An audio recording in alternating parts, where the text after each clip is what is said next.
안녕하세요. 대단히 반갑습니다. 수필 읽어주는 남자 자한형 이정수입니다.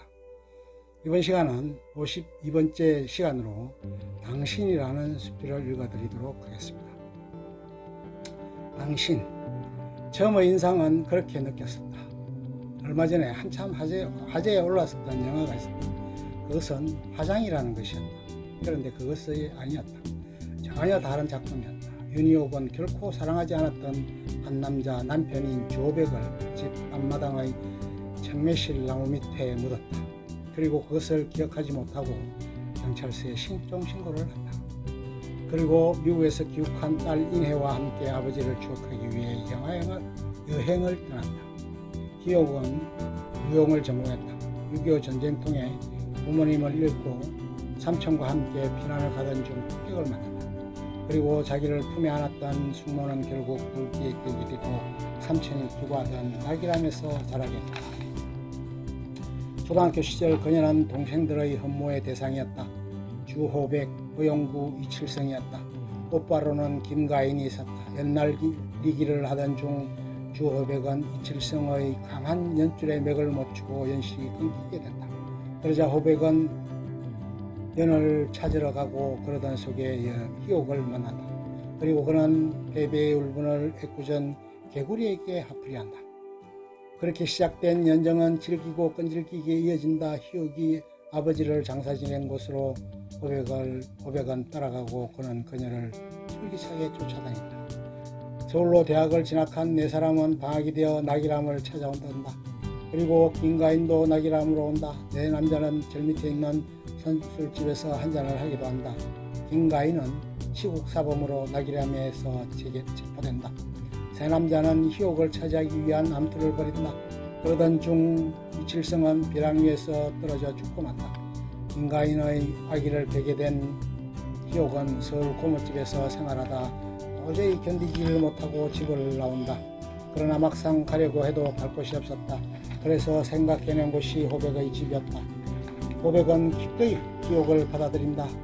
결국 산파의 도움을 받아 희옥은 아이를 출산한다. 그리고 그 아이는 그의 호백이 도맡아 키운다. 용구는 호백의 도움을 받기 위해 호백의 집으로 쳐들어오고 같이 귀가하게 된다. 그런 사법시험을 보게 된다. 용구의 꼬임에 빠져 호백은 답안지를 용구의 이름으로 제출하게 되고 용구는 합격한다. 그리고 호백은 2년 후에 합격한다. 용구는 연수원 생활을 마치고 검사로 임명된다. 호백도 연수원 생활을 마치고 법조인이 된다. 그러나 인권 변호사로서 생활을 해나가던 중 애로를 겪고 결국 변호사로 생활을 접고 사진관을 낸다. 김가인을 가슴에 품고 사는 윤희옥을 위해 인혜를 위해 평생을 바쳤던 것이다. 인혜가 2살 때 수두에 걸려 고생을 하고 있었다. 그러던 중에 용구가 김가인의 소재를 알려준다. 그러자 희옥은 미친듯이 딸을 팽개치고 그가 있다는 곳으로 달려간다. 그는 위도에 있었다. 고문의 후유증으로 폐인이 되었다. 2달 동안 지극정성으로 희옥은 그를 간호했다. 그러나 별도의 차도를 보이지 않는다. 가인은 결국 남원의 정신병원에 입원하게 된다. 그리고 그곳에서 최후를 마친다. 희옥은 끝내 가인에게 자신이 가인의 아기를 가졌고 그 핏줄이 잘 크고 있다는 얘기를 차마 하지 못한다. 개인은 혈액형을 통해 호백이 자신의 아버지가 아님을 중학교 시절에 알게 되고 혼란스러워한다. 호백에는 호백에도 불구하고 지극정성으로 인혜를 돌본다. 호백은 청매실에 관한 알레르기를 갖고 있었다. 그런 상황에서 희옥은 청매실 꽃을 한가득 병실에 가져다 놓기도 하고 자살을 권고하기 위해 눈에 잘 띄는 곳에 면도칼을 비치해 놓기도 한다. 호백은 치매가 오고 그러면서 그는 희옥에게 못되었던 모든 저주를 퍼붓는다. 어린 핏덩이가 병에 걸려 산에 죽네 하는데 그것을 팽개치고 집을 나선 것을 질책한 것이다. 그는 그 모든 것을 다락방의 반다지 속에 일기로 남겨두었다. 그는 한때 김가인의 흔적을 찾아보기 위해 그가 머물렀던 곳으로 여행을 떠나기도 한다. 위도에서 지내기도 했고 낙이람을 가보기도 하고 그 아래쪽의 선출집에서의 푸사랑도 회상하기도 했다. 그 젊은 시절 선술집 딸이 고백에게 자신을 좀 멀리 데리고 가달라는 사정을 듣고 그녀와 함께 주랑랑을 쳤었다. 3일간의 애정어린 도핑의 행각이었다. 그리고 3일 후에는 다시 제자리로 돌아왔던 것이다. 만일 호백이 그녀와 살았더라면 행복했을까?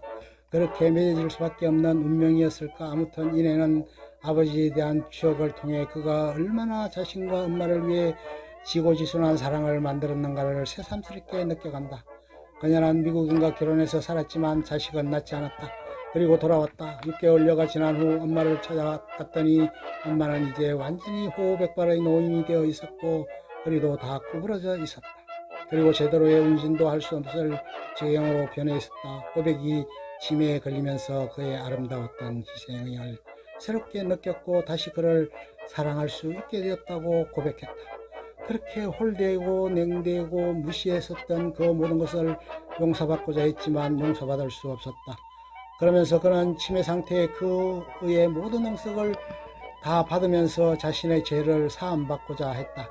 참으로 안타까운 노릇이고 인간으로서 못쓸 짓을 저질러 놓고 60평생을 으깨비로 산 느낌이 그러지 않았을까 한다.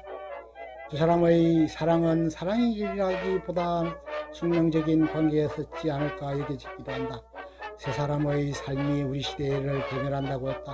시대를 저항하고 그것을 극복하고자 했고 변혁시키고자 했던 사람, 그리고 두 번째는 시대의 조류에 적극적으로 순응하고 그것을 발판으로 자신의 출세력을 이루고자 했던 사람, 마지막으로 그것에 반항하거나 순응하는 것이 아니라 그것에 적정하게 순응하고 또 한편으로는 저항하고 그것을 바로잡아보려고 했던 이들이었다.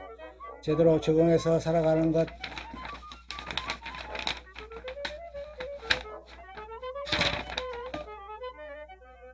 자체가 힘들었던 시대였다. 작가는 이 책을 아내에게 바친다고 했다. 아직도 한 번도 아내를 위해 책을 썼던 적이 없었다는 토로도 있었다.